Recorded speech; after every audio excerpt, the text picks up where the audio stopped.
Hello friends, எல்லாருக்கும் வணக்கம். எல்லோரும் எப்படி இருக்கீங்க? ஐ ஹோப் எல்லோரும் நல்லா சேஃபாக இருப்பீங்க அப்படின்னு நினைக்கிறேன்.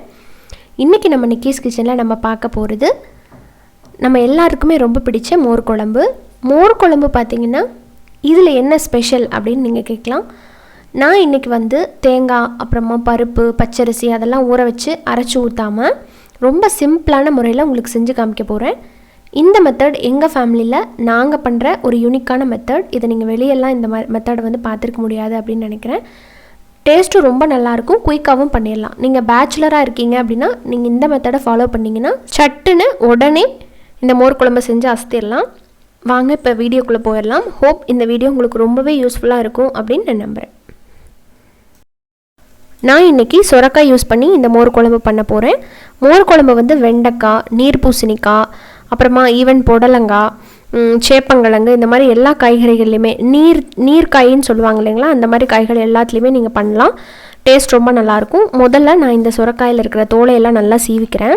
சீவிட்டு இது நம்ம ரெண்டாக கட் பண்ண போகிறோம்.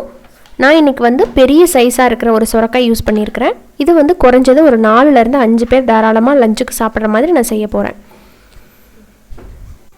இப்போ நம்ம சுரக்காயை கட் பண்ணி எடுத்துக்கலாம். பொதுவாக சுரக்காயில் நம்ம விதையெல்லாம் நீக்கிட்டு செய்ய மாட்டோம். ஆனால் சில சுரக்காய் முத்தி போயிருக்கும். அப்படி இருக்கிறப்ப அந்த விதையை மட்டும் எடுத்துருங்க. விதை சரியாக வேகாது. அதுவே சுரக்காய் பிஞ்சாக இருந்ததுன்னா விதையும் நல்லா பிஞ்சாக இருக்கும். நீங்கள் அப்படி ரிமூவ் பண்ண தேவையில்லை விதையை. பட் இன்றைக்கி என்னோடய காய் கொஞ்சம் முத்தின மாதிரி தான் இருக்குது. நான் விதையை எடுத்துகிட்டு கட் பண்ணிக்க போகிறேன்.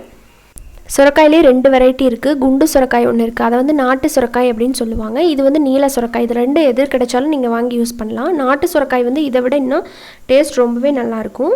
இந்த சுரக்காயில் பார்த்திங்கன்னா நிறைய அயன், அப்புறமா விட்டமின்ஸ், கூடவே பொட்டாசியம் எல்லாம் இருக்குது. இது நம்ம ஜூஸாவோ இல்லை குழம்புலையோ இது மாதிரி சேர்த்துக்கிட்டு வரும்போது வெயிட் ரெடியூஸ் ஆகிறதுக்கு ரொம்ப ஹெல்ப் பண்ணுது. டெய்லி இதோட ஜூஸ் எடுத்துக்கிட்டிங்கன்னா நல்லாவே வெயிட் ரெடியூஸ் ஆகும். வாரத்தில் 2லேருந்து 3 தடவையாவது இந்த சுரக்காயை நம்ம சாப்பிட்றது மூலமாக நமக்கு டைஜஸ்டிவ் சிஸ்டம் இருக்கு இல்லையாங்க, செரிமான கோளாறுகள் இல்லாத மாதிரி நம்மளை மெயின்டைன் பண்ணுறதுக்கு ரொம்ப ஹெல்ப் பண்ணுது. அப்புறமா லிவர் இருக்கு இல்லைங்களா, அதை நல்லா ப்ரொடெக்ட் பண்ணுறதுக்கும் இது ஹெல்ப் பண்ணுது. கூடவே டயபெட்டிக்ஸ் வராமல் இருக்கிறதுக்கும் நமக்கு ஹெல்ப் பண்ணுது. இவ்வளோ சத்துக்கள் இருக்கிற இந்த சுரக்காயை நம்ம ஏன் தவிர்க்கணும்? வாரத்தில் 2லேருந்து 3 தடவையாவது நம்ம எடுத்துப்போமே. அடுத்து இப்போ நம்ம கட் பண்ண சுரக்காய் எல்லாத்தையுமே ஒரு ப்ரெஷர் குக்கரில் சேர்த்துடலாம். நான் ஒரு விசில் வச்சு எடுத்துகிட்டு அதுக்கப்புறம் குழம்பு பண்ணுவேன். கரெக்டாக இருக்கும். அதே மாதிரி வேலையும் டக்குன்னு முடியும். டேஸ்ட்டும் ரொம்ப நல்லாயிருக்கும். இப்போ இதில் கொஞ்சம் தேவையான அளவுக்கு உப்பு சேர்த்துக்கலாம். நிறைய சேர்க்கக்கூடாது, கொஞ்சமாக சேர்த்தா போதும். அடுத்த ஒரு 1/2 டீஸ்பூன் அளவுக்கு மஞ்சத்தூள் சேர்த்துக்கோங்க. உங்களுக்கு கலர் அந்த மாதிரி எல்லோ கலர் வேணும்னா மஞ்சத்தூள் சேர்த்துக்கலாம். அப்படி ஒயிட்டாகவே வேணும் அப்படின்னா நீங்கள் மஞ்சத்தூள் சேர்க்காமே விட்டுடலாம். இப்போ இதில் நான் கொஞ்சமாக தண்ணி சேர்த்துக்க போகிறேன். நிறைய சேர்க்கக்கூடாது. சும்மா ஒரு 1/2 டம்ளர் மட்டும் சேர்த்துட்டு மூடி வச்சு கரெக்டாக ஒரு விசில் வச்சா போதும். ஸோ இப்போ பார்த்தீங்கன்னா அடுத்து நம்ம குழம்பு தாளிக்கலாம். குழம்பு தாளிக்கிறதுக்கு 1லேருந்து 2 டேபிள் ஸ்பூன் ஆயில் போட்டுக்கோங்க. ஆயில் சூடானதுக்கப்புறம் கடுகு போட்டுக்கோங்க. கடுகு வெடித்ததும் கொஞ்சம் சீரகம் சேர்த்துக்கோங்க. கடுகு இப்போ தான் வெடிக்க ஆரம்பிக்குது. இந்த டைமில் ஒரு 1/2 டீஸ்பூன் அளவுக்கு சீரகம் நல்லா பொரியணும். பொரிஞ்சதும் இதில் முக்கியமான இன்க்ரீடியன்ட் பார்த்திங்கன்னா இந்த பெருங்காயம் தான். இது ஒரு 1/4 டீஸ்பூன் சேர்த்துட்டு அப்புறமா கருவேப்பிலை போட்டுருங்க. ஆயிலை குறைவாகவே வச்சுக்கோங்க. பெருங்காயம் போடும்போது ரொம்ப ஹை ஃப்ளேமில் இருந்ததுன்னா கரிஞ்சு போயிடும், டேஸ்ட்டே மாறி போயிடும். ரொம்ப குறைவாக வச்சு பெருங்காயம் போட்டுருங்க. கூடவே 5-6 சின்ன வெங்காயம் போட்டு அதையும் நல்லா வதக்கி விட்டுருங்க. சின்ன வெங்காயம் நான் இன்றைக்கி கம்மியாக சேர்த்துருக்கேன். நீங்கள் இன்னும் அதிகமாக கூட சேர்த்துக்கலாம். அடுத்ததாக இதில் காரத்துக்காக நம்ம பச்சை மிளகா, கூடவே காஞ்ச மிளகா, இது உங்கள் காரத்தை பொறுத்து நீங்கள் கூட குறைய சேர்த்துக்கலாம்.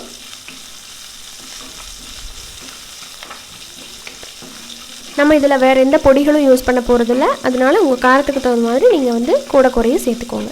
இதெல்லாம் சேர்த்து நல்லா வதக்கி விட்டதுக்கு அப்புறமா இதில் நம்ம வேக வச்சு வச்சுருக்கிற சுரக்காயை சேர்த்துற வேண்டியதான். நான் சொன்ன மாதிரி ஒரு விசிலுக்கு மேலே வைக்க வேண்டாம். ரொம்பவும் குழையக்கூடாது. நம்ம கடித்து சாப்பிடும்போது கொஞ்சமாவது கடித்து சாப்பிட்ற மாதிரி இருக்கணும். அப்படியே கரைஞ்சி போயிடுற மாதிரி வேக வைக்கக்கூடாது. இப்போது இதெல்லாம் சேர்த்துட்டு லைட்டாக ஒரு கொதி விடணும் இதில். அப்போ தான் அந்த சீரகம், அந்த பச்சை மிளகாயோட ஃப்ளேவர்லாம் அந்த சுரக்காயில் இறங்கும். நல்லா ஒரு கொதி விட்டதுக்கப்புறம் நான் பார்த்திங்கன்னா ஒரு 2 கப் தயிர் எடுத்திருக்கேன். 2 கப் தயிர் அப்படின்னா ஒரு 200 மில்லி தயிர் அந்தளவுக்கு எடுத்துகிட்டு மிக்ஸி ஜாரில் சேர்த்துக்கோங்க. மிக்ஸி ஜாரில் சேர்த்து ஒரு சுற்று விட்டதுக்கப்புறம் அடுப்பை ஆஃப் பண்ணிவிட்டு நீங்கள் வந்து சேர்க்கணும். அப்படி இல்லைன்னா வெடிச்சு போயிடும், உடனே திரியாக போயிடும். இந்த மாதிரி ஆஃப் பண்ணிவிட்டு சேர்த்துட்டு நல்லா மிக்ஸ் பண்ணி விட்டுருங்க. கொஞ்சம் மல்லி இலை தூவி கடைசியாக இறக்கிட்டிங்கன்னா வாசனையான நம்மளோட மோர் குழம்பு ரெடி. நான் இன்றைக்கி வந்து பெரிய சைஸ் சுரைக்காய் யூஸ் பண்ணியிருக்கிறனால கிட்டத்தட்ட ஒரு 1/4 லிட்டர் தயிர் கிட்ட நான் ஆட் பண்ணியிருக்கிறேன். இந்த மாதிரி மிக்சியில் அடிச்சுட்டு அடுப்பை ஆஃப் பண்ணிவிட்டு சேர்த்துக்கோங்க. ஆஃப் பண்ணாமல் சேர்த்திங்கன்னா வெடிச்சு போயிடும். அப்படி இல்லைன்னா கொஞ்சம் நேரம் விட்டு ஆறுனதுக்கப்புறமா கூட நீங்கள் சேர்த்துக்கலாம், ஒன்றும் பிரச்சனை இல்லை. எப்படி வேணாலும் சேர்த்துக்கோங்க. பிகினர்ஸாக இருந்தீங்கன்னா நான் திரும்ப சொல்கிறது அதனால தான். செஞ்சு பார்த்துட்டு அக்கா வெடிச்சு போச்சு அப்படின்னு நீங்கள் சொல்வீங்க, அதுக்காக தான் நான் இப்போவே சொல்லிக்கிறேன்.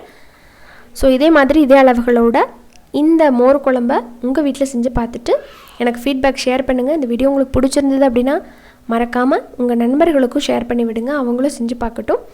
இந்த வீடியோக்கு ஒரு லைக் கொடுங்க. கூடவே நம்ம சேனல் நிக்கிஸ் கிச்சனை இன்னும் சப்ஸ்கிரைப் பண்ணாதவங்க ப்ளீஸ் சப்ஸ்கிரைப் பண்ணிவிட்டு கூட இருக்கிற பெல் ஐக்கானை கிளிக் பண்ணுங்கள். இன்னொரு இன்ட்ரெஸ்டான ரெசிபியோட உடனே பார்க்கலாம். நன்றி, வணக்கம்.